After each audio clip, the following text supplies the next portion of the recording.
대단히 반갑습니다. 그릭런 자연양TV 이종수입니다. 이번 시간은 1401번째 시간으로 남재희 회고록 1이라는 글을 읽어드리겠습니다. 남재희 회고록 1. 송선생 소원이 뭡니까? 프레시아는 오늘부터 언론인 출신의 원로 정치인인 남재희 씨의 회고록 문주 40년을 연재한다.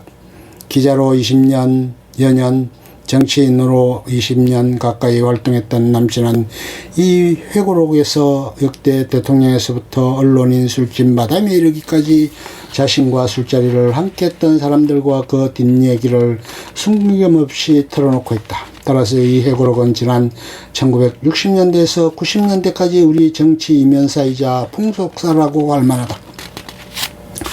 남재희 씨는 충북 청주 출신 1934년생으로 서울대 의학과에 입학했다가 다시 입시를 거쳐 서울법대에 입학한 특이한 경력을 갖고 있다.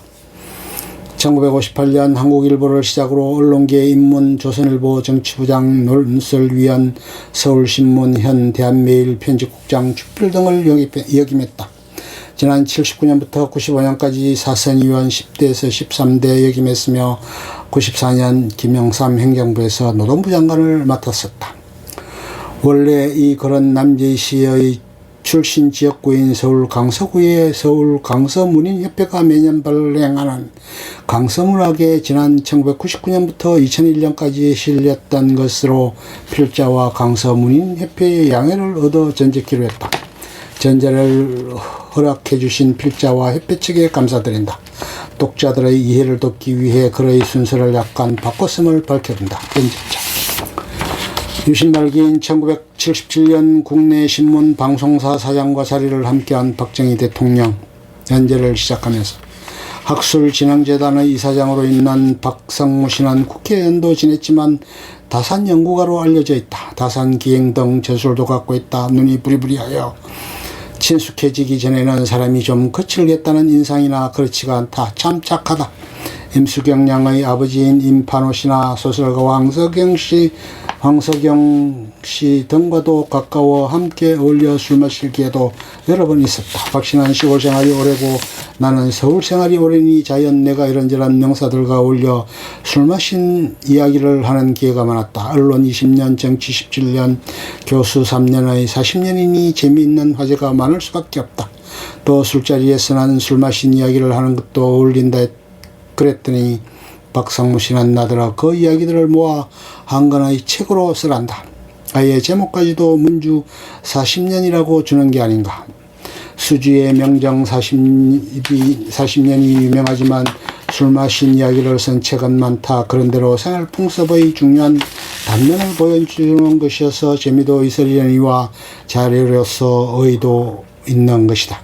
그러나 나의 나이 아직 69세. 옛날 같으면 몰라도 요즘으로서는 아직 회고담을 책으로 쓰기엔 젊다.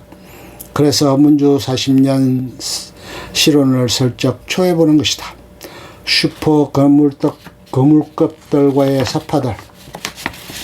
전부터 국회의원이 되려면 눈두렁전기라도 타고나야 된다고 하였다. 농경 위주 시대의 이야기일 테고 요즘 같은 산업화 도시화 시대에는 아스팔트 전기라도 라고 바꿔야 할 것 같다. 국회의원이 그렇게 훌륭하다는 이야기는 물론 아니고 국회의원이 되기가 매우 어렵다는 뜻일 게다. 국회의원이 그러하다면 한나라의 대통령이나 그 급 예를 들면 내각제 총리가 되기는 얼마나 어렵겠는가. 그러기에 언니들 하늘에서 타고나야 운운한다.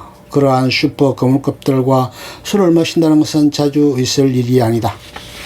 더구나 여럿이 하는 회식이 아니고 독대를 하거나 몇 명이 술을 마신다는 것은 오랫도록 기억해야 할 만한 일이다. 박정희 대통령과 언론인 송건호. 8회 국회 때라고 말하는 것이 이해에 편리할 것이다. 유신 전이 된다. 그때 박 대통령은 언론계를 포함한 각계 인사들과 부지런히 접촉하였다. 유신 후는 달라졌지만 말이다.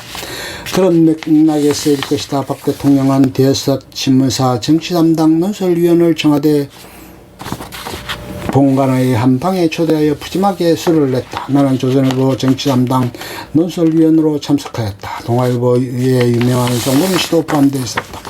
중국 음식에 아마 시바스리갈이었을 것 같은 양주였고 박 대통령이 계속 술잔을 돌려서 모두들 취해버렸다. 박 대통령은 담배도 뽑아가며 라이터 불도 켜주는 파격적인 친절을 베풀었다. 대통령과 논설위원 사이라는 벽이 거의 무너졌다. 나중에 당시 김종신 공보 비서관에게 들은 이야기다. 송건호 씨는 소피를 보러 화장실에 갔을 때 박 대통령도 거의 동시에 화장실에 가게 되어 나란히 생리 현상을 해결하였다. 그때가 방광의 압박을 풀었기에 기분이 좋은 때라고들 한다. 박 대통령은 송건호 씨를 좋게 평가하고 있었기 때문에 이런 말을 했다. 송 선생, 내가 손 선생을 무언가 꼭 한 가지 도와주고 싶은데 원하는 게 있으면 말씀해 보세요. 각하 요즘 지방에 공장들이 엄청 세워졌다 하는데 저는 아직 가보지 못했습니다. 한번 보고 싶습니다. 너무나도 놀라운 욕심 없고도 순진한 부탁이었다. 그 덕에 송건호 씨는 나중에 산업시찰단에 포함됐지만 지금 생각해도 처군이 없다. 세계 여러 나라의 발전 과정을 연구하고 싶다면 세계 일주를 했을 것이고 건대와 전력을 연구하고 싶다면 연구자금을 두둑히 탔을 것이다. 사실 그 모임에도 참석했던 경향신문의 이명령 씨는 김일성이 여럿이었다는 것을 연구하겠다고 하여 두둑한 연구자금을 타냈으며 후에 김일성 열전을 저술하기도 하였다.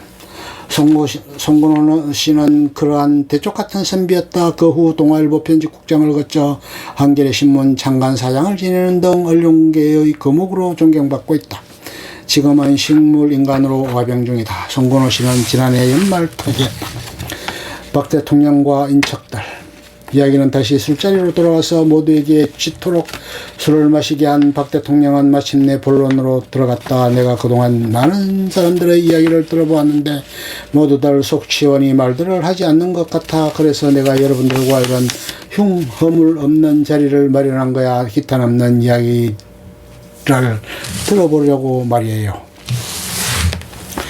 그러니 나에게 하고 싶었던 이야기들을 아무 거리낌 없이 말들을 해보세요. 첫 번째, 논설위원이 여자관계를 꺼냈다. 짜 실수다 싶었다. 국정의 중요한 문제를 이야기해야지. 남자들의 벨트 및 이야기를 이런 자리에서 먼저 거론하여 판을 이상하게 만들다니. 아니나 다를까 분위기가 약간 경화되었고 두 번째부터는 이야기가 별로 기억할 만한 게 없게 되었다. 네 번째인가 아무튼 후반이 되었다. 박 대통령이 나를 바라본다. 각하께서 솔직히 말해보라고 하셔서 말씀드리겠습니다만 지금 국회에 각하 집안이 5명이나 있습니다. 지금 다양화된 사회에서 여러 분야가 있는데도 불구하고 왜 몽땅 국회에만 진출시킵니까? 김일성 체제가 건친 등용을 많이 하는데 이래가지고는 우리가 어떻게 그들을 비난할 수 있습니까? 분산시키기 바랍니다. 그때 국회의원으로 박 대통령 집안은 조카 사이인 김종필, 그의 친형인 김종익, 박 대통령 처남인 유긴수, 처조카 사이인 장덕진, 대외적으로 일체 밝히고 있지 않았지만 박 대통령과 본부인의 딸의 남편인 한병기 의원 등 5명이 있었다. 내 사위를 말하는 것이지. 박 대통령의 연생이 약간 높아졌다. 민감한 곳을 건드린 것 같다. 여사만 공식으로 내세울 뿐 전부인 얘기는 시시하던 때다. 그러니 멀뚱멀뚱 살아있는 딸이나 그 사이에 얼마나 미안한 생각을 갖고 있었겠는가. 속초에서 그 애 아니면 마땅한 사람이 없다고 하던데 대통령 사이니까 그런 것이지요. 사이가 아니면 다를 것입니다. 아마 나의 얼마간 급한 성격을 아는 사람들은 이렇게 대받았을 것으로 짐작을 할 것이다.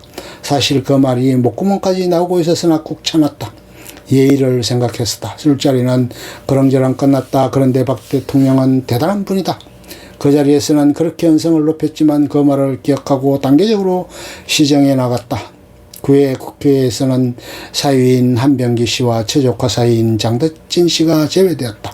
나중에 한 씨는 대사가 되고 장 씨는 농림부 장관이 된다.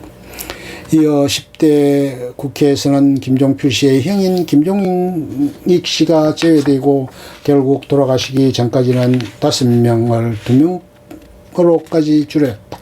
마지막까지 남은 사람은 김종필, 유긴수 씨다. 그 후 내가 낙하산으로 국회의원 공천을 받게 된 것은 분명 그때 일 때문인 것으로 추측한다. 박 대통령은 금도 전두환은 축구팀 주장, 노태우는 테니스. 대통령 이야기가 나온 김에 몇몇 대통령을 비교한 이야기를 해보겠다. 나는 특히 외국 기자들과 이야기할 때 박 대통령은 금도, 전두환 대통령은 축구의 주장, 노태우 대통령은 테니스라고 각각의 상징적 징표를 말한다. 박 대통령은 일본 육사를 나와 일본 사무라이 무사도의 영향을 많이 받았다. 특히 명치유신 때 지사들을 존경하고 니노미야 긴지로라고 건금절약 입신양명의 상징인물을 좋아했던 것 같다. 또 일본 총독부의 아다라시 무라스쿠리 새로운 마을 만들기 정책과 새마을 운동의 유사성도 있다. 루스 베네딕트는 일본을 국화와 칼이라는 책 제목으로 압축하여 말하였는데 여하간 그러한 것들을 종합하여 박 대통령을 금도라고 일축하여 말한 것이다. 그것도 진검성부이다. 전두환 대통령은 축구의 주장답게 박력도 있으며 동료나 부하를 통솔하는 보스 기질도 유명하다. 거기에 비하면 노 대통령은 개인기인 테니스의 비기에만 신경 쓰는 듯한 그런 타입이었다 할 것이다. 끝. 좋으면 좋아요, 구독, 알림 설정 눌러주세요. 감사합니다.